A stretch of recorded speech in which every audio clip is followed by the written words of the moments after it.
کرو میں بھی جا رہا ہوں. خوشی کی انتہا نہیں. جب جانے کا وقت تھا دروازے پر ان کی اہلیہ آئی اور ان کو ایسے ہی تفریح کے طور پر کہا, دل لبھانے کے لیے کچھ باتیں کی جاتی ہیں. بیوی نے ایسے ہی کہا, عمر بن جموح تم تو جا رہے ہو, مجھے لگتا ہے تم بھاگ کر کے آ جاؤ گے.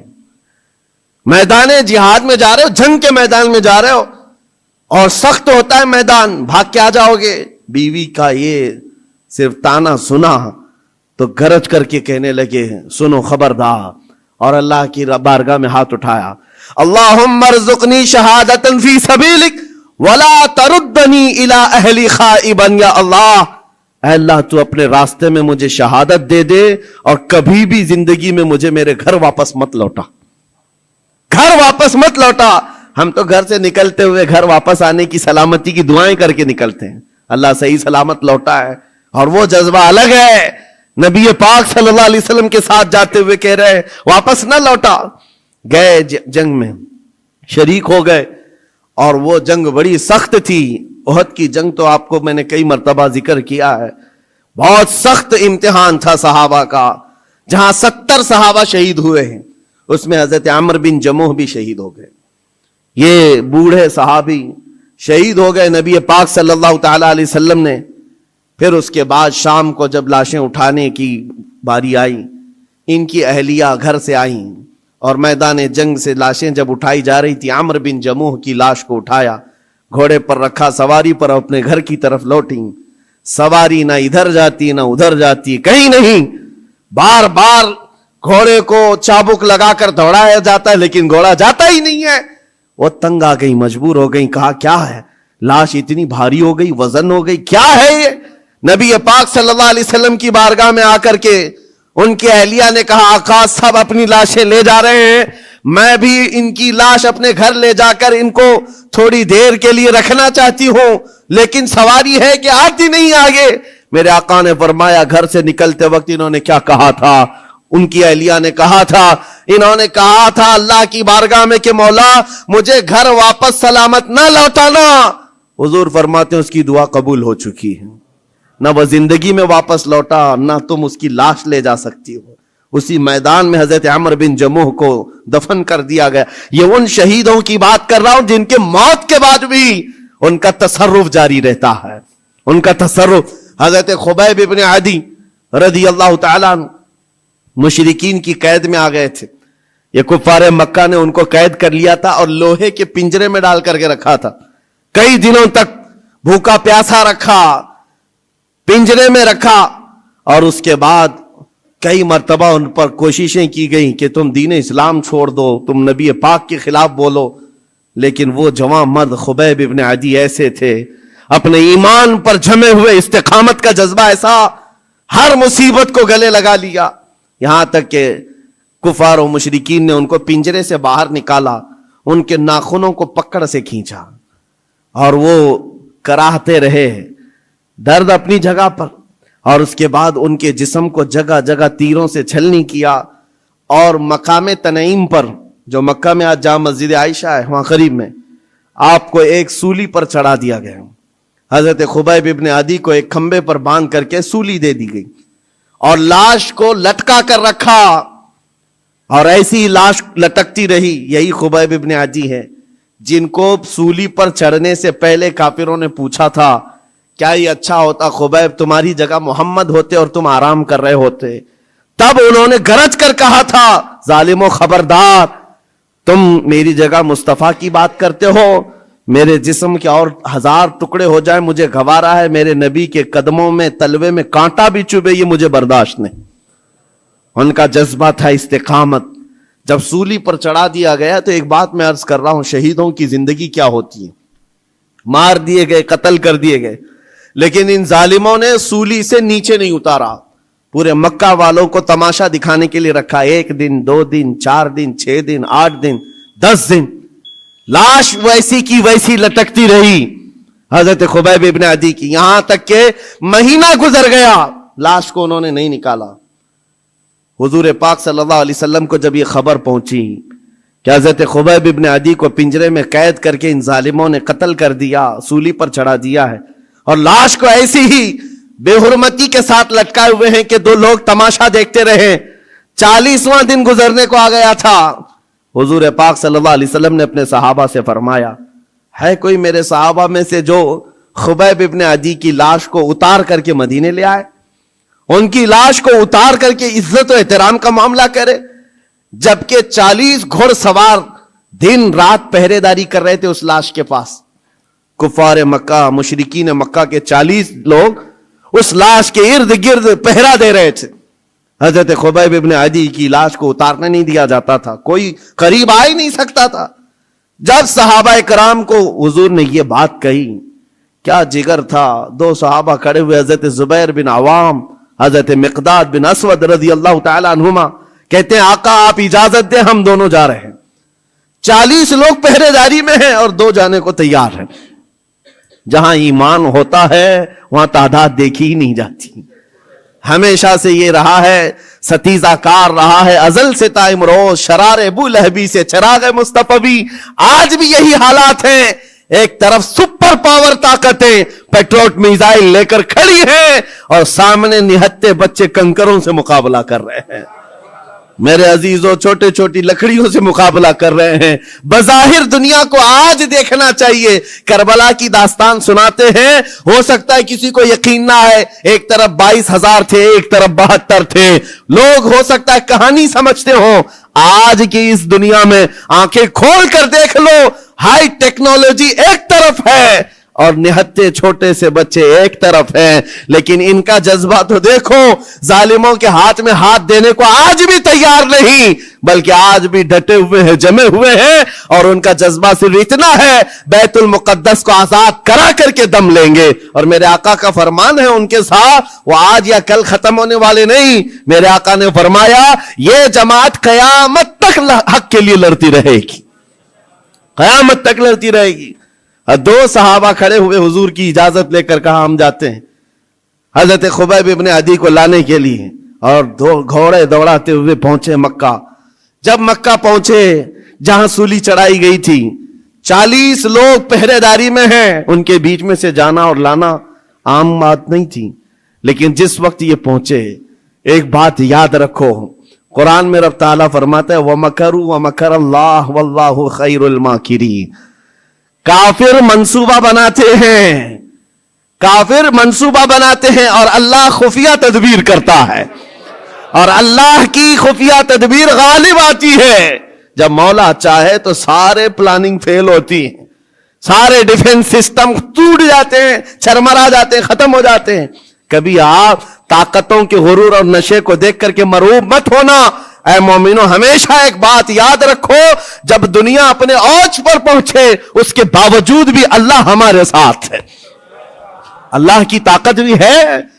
نمرود نے اپنے زمانے میں ایک کام کیا تھا, ٹاور بنایا تھا بہت بڑا, اور لاکھوں لوگوں کو جمع کیا تھا خدا سے لڑنے کے لیے, خدا سے لڑنے کے لیے, اور کہا تھا کہ میں خدا سے لڑ کر کے اس کو گرا دوں گا اور موت و حیات اپنے ہاتھ میں لے لوں گا, پوری دنیا کا نظام میں چلاؤں.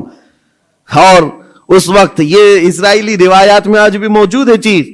اللہ تبارک تعالیٰ نے اپنے فرشتوں میں سے ایک فرشتے کو بھیجا, کروڑوں اربوں فرشتے ہیں اللہ کے, ایک فرشتے کو بھیجا کہ جاؤ دیکھو دنیا میں کیا معاملہ ہے, میرا ایک بندہ مجھ سے لڑنے کے لیے تیاریاں کر رہا ہے. وہ فرشتہ زمین پر آیا, صرف اپنا پر ہلایا, سارا کا سارا دھنس گیا, سب زمین بوس ہو گئے, جتنی فوج تھی ہلاک ہو گئی, کیڑے پڑ گئے اور وہ بھی ختم. میرے عزیزوں, رب تبارک و تعالیٰ کی طاقت و قوت کو کوئی پہنچ سکتا ہے؟ ایک فرشتے کو بھیجے, فرشتہ عذاب لا سکتا ہے. اللہ ہے, ابھی بھی ہے, حی و قیوم ہے, جو ہمیشہ رہنے والا ہے.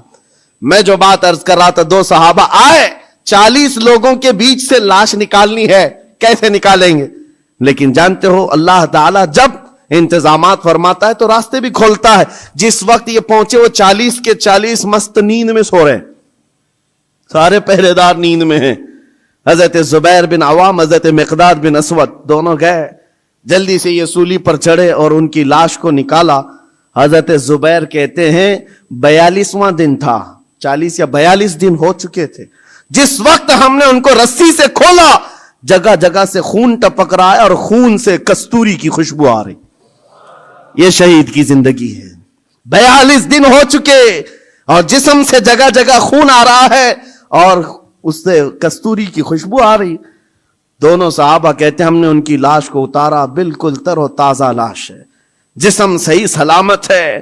ارے 12 گھنٹے میں جسم پھولنے لگتا ہے, پکنے لگ جاتا ہے, ہمیں جلدی قبرستان پہنچانا ہے. شہید کی زندگی اور ہے, جو اللہ کی راہ میں قتل ہوا اس کی زندگی اور ہے. اٹھایا اور لے کر کے چل پڑے, اپنی سواری پر لے کر آرام سے چلتے رہے. صبح ہوئی تو یہ کافروں کی نیند کھلی, دیکھا کہ ہے ہی نہیں خبیب ابن عدی. ہلہ ہو گیا, پورا ہنگامہ ہو گیا. اور جب قریش مکہ میں یہ بات پہنچی تو سب گرج کر کے کہنے لگے ان 40 کو بھی مارو اور اس کے بعد پہلے اس لاش کو ڈھونڈو. اور تیز گھوڑ سوار دوڑائے گئے, بہت تیز دوڑائے گئے کہ کہیں نہ کہیں یہ مدینے کی طرف لے کر کے گئے ہوں گے, پیچھا کرو. 1 2 نہیں, کئی 100 کی تعداد میں گھوڑے دوڑاتے ہوئے حضرت زبیر حضرت مقداد کے پیچھے آئے. اور تھوڑی دور جانے کے بعد وہ گھوڑ سوار ان دونوں کو پا لی. یہ دونوں صحابہ مدینے کی طرف جا رہے تھے لاش لے کر, اور وہ اتنے تیز تھے کہ پہنچ گئے. اور جیسے ہی وہ قریب آئے حضرت زبیر اور حضرت مقداد دونوں نے یہ لاش کو اٹھائی حضرت خبیب کی اور زمین پر رکھ دیا اور کہا اے اللہ اس کے بعد تو مالک ہے, یہ تیرا شہید ہے, اس کے بعد تو مالک ہے. حضرت زبیر کہتے ہیں اچانک زمین قبر کی مانند کھلی اور حضرت خبیب اندر گئے اور ان کی قبر بن گئی. نہ کسی نے قبر کھودی, نہ کسی نے قبر میں مٹی دی, زمین خود کھلی, حضرت خبیب اس میں اندر گئے اور قبر بند ہو گئی. کفار سامنے آئے, کہا میں لاش دے دو. حضرت زبیر حضرت مقداد نے کہا کہیں ہے تو لے جاؤ, ہمارے پاس کہیں ہے تو لے جاؤ, اور یاد رکھو میں صفیہ بنت عبد المطلب کا بیٹا ہوں, اگر لڑنا ہے تو مجھ سے لڑو اور تلواریں نکالو. ادھر سینکڑوں کی تعداد میں ہے اور نبی پاک کے 2 شیر ان کو للکار رہے ہیں. تاریخ میں موجود ہے ایک بھی ظالم سامنے نہیں آیا, تلواریں نیچے کی اور مکہ واپس لوٹ گئے. اعلان ہوا کہ خبیب ابن عدی کو سب جگہ ڈھونڈ لیا گیا, کہیں پر ان کی لاش نہیں ملی ہے. یہ دونوں صحابہ حضور کی بارگاہ میں آئے, عرض کیا آقا یہ ماجرا ہوا ہے. میرے آقا نے کہا وہ بلیع الارض ہے, زمین کا لقمہ ہے, زمین نے ان کو اپنی گود میں چھپایا ہوا ہے, اور یہ شہیدوں کی زندگی ہے. زمین تو زمین ہے, آسمان بھی خواہش کر رہا تھا کہ خبیب میرے پاس آ جائے.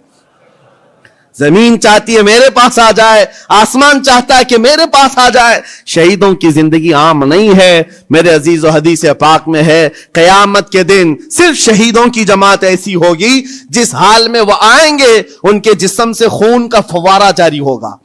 جو شہید قیامت کے دن آئیں گے ان کے جسم پر خون کا فوارہ ہوگا, جگہ جگہ سے خون نکل رہا ہوگا. لیکن حضور یہ بھی فرماتے ہیں دنیا کا خون ہے جو بدبو کرتا ہے, شہیدوں کا خون قیامت کے دن مشک و عنبر کی خوشبو پھیلا رہا ہوگا, مشک و عنبر کی خوشبوئیں دے رہا ہوگا. اور یہاں تک کہ وہ اتنی تیز جنت کے دروازے پر جائیں گے جتنی تیز کوئی نہیں. نبیوں کے بعد سب سے پہلے لوگ ان کو دیکھ کر پوچھیں گے یہ کون ہے جو جنت کے دروازے پر سب سے پہلے پہنچے ہوئے ہیں. فرماتے ہیں میرے آقا فرشتے اعلان کریں گے یہ اللہ کی راہ میں قتل ہونے والے وہ شہید ہیں جو یہاں دنیا میں مرے تھے تو ایک آن کے لیے اور اس کے بعد زندہ کر دیے گئے, اور ابھی تک ان کو رزق بھی دیا جاتا ہے. عزیزان گرامی وقار, یہ باتیں اسی لیے مجھے بتانا ضروری ہے کہ مسلمانوں کو ایسا لگتا ہے شہادت کا کانسیپٹ ختم ہو گیا, وہ زمانے میں تھا. آج حیرت کی بات ہے, ایک علاقے میں گیا تھا اور کان میں آ کر کے ٹرسٹی صاحب نے مجھ سے کہا کہ حضرت تو شہادت کے بارے میں کچھ نہ بولے. ان کو ایسا لگا کہ ان کا بیٹا چلا جائے گا. ہم نے پورا بیان اسی پر کیا, کہا کہ یہ اسلام ہے, یہ اسلام ہے, اس سے کہاں تک بھاگو گے. ہم نبی پاک صلی اللہ علیہ وسلم کی وہ پاکیزہ سیرت بیان کر رہے ہیں. ارے شہادت کیا آپ سمجھتے ہو تم نکلو گے تو مل جائے گی. شہادت اللہ کی نعمت ہے, وہ جسے چاہتا عطا کرتا ہے. ہماری حیثیت کیا ہے, ہماری حیثیت کیا ہے, کیا پتا کون سے ہاسپٹل کے بستر پر پاؤں رگڑ رگڑ کر کے مرو گے, کہاں جا کر مرو گے. ہم ہیں حضرت عمر فاروق دعا کرتے تھے امیر المومنین, اللہم ارزقنا شہادتا فی سبیلک و موتا فی بلد نبیک. اے اللہ تو اپنے راستے میں مجھے شہادت دے دے اور تیرے نبی کے شہر میں موت عطا کر دے. آج لوگ یہ خالی سمجھتے ہیں ہاتھ اٹھا کر کے بولنے کا مطلب ہے, اور سننا بھی نہیں چاہتے اور بولنا بھی نہیں چاہتے اس موضوع پر. ان کو لگتا ہے اس موضوع پر بتایا جائے تو ہمیں دنیا آتنکواد کہے گی، ٹیررسٹ کہے گی. اس موضوع پر کلام کرنے کے بعد لوگ ہمارے بارے میں پتہ نہیں کیا کیا رکھیں گے. وہ جو سوچتے ہیں ہمیں فرق نہیں پڑتا. میرا یقین ہے میرا دین سچا ہے تو سر چڑھ کر کے بولیں گے. جب نبی پاک کی تعلیمات سچی ہے تو علل اعلان کہی جائیں گی. اس میں چھپانے جیسی کوئی چیز ہے ہی نہیں. اسلام کوئی مجرم قوم کا نام نہیں، مسلمان کسی مجرم قوم کا نام نہیں ہے. ہماری تاریخ گواہ ہے ہم نے ظلم کبھی کیا نہیں ہے، لیکن ساتھ میں ہم یہ بھی کہتے ہیں ظالم کو اس کی کلائی پکڑنا بھی اسلام ہی سکھاتا ہے. ہم ظلم کرنے کی اجازت ہرگز نہیں دیتے، لیکن اس کا مطلب یہ نہیں ہے کہ ظالم کے خلاف بھی نہیں بولتے. ہم ظالم کے خلاف ہر زمانے میں بولتے رہیں گے. اللہ کریم ہمیں وہی زبان عطا کرے جو حق بولنے والی ہو، اور وہی کان عطا کرے جو حق سننے والے ہوں.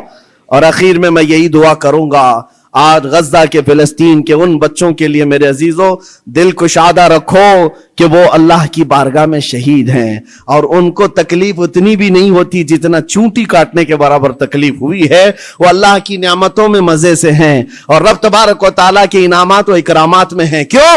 اس لیے کہ ان کا امتحان لیا گیا، ان کی آزمائش ہوئی، اور وہ اپنے امتحان میں کھرے اترے. تو رب تعالیٰ نے ان کے لیے کیا بشارت دی؟ میرے آقا فرماتے ہیں جنت کے 8 دروازے ہیں، 8 دروازے ہیں، لیکن میرے آقا فرماتے شہید جنت کے جس دروازے سے چاہے اسے داخلہ مل سکتا ہے. وہ جہاں سے چاہے جنت میں جائے، رب کی جنت اس کے لیے کشادہ ہے. مولا کریم ہم سب کی زندگیوں کو ایمان و عمل کے ساتھ عطا فرمائے، ایمان پر موت عطا فرمائے. مولا ہم سب کو شہادت کا جذبہ عطا فرمائے، ہم سب کو شہید کی موت عطا فرمائے.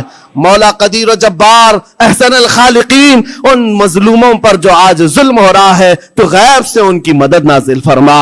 اے اللہ ان کے دشمنوں کو خائب و خاسر فرما دے، ان کے دشمنوں پر زمین کو تنگ فرما دے، ان کے دشمنوں کو ذلیل و خوار کر دے. اے اللہ وہ جس طرح ایمان پر جمے ہوئے ہیں ان کے استقامت میں مزید طاقت عطا فرما.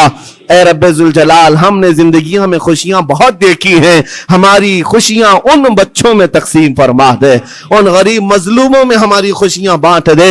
اے اللہ ہماری دعاؤں کو حضور کے نالین کے صدقے قبول فرما. وصلی اللہ تعالی علی خیر خلق محمد وآلہ واصحابہ اجمعین، وآخر دعوانا الحمد للہ رب العالمین.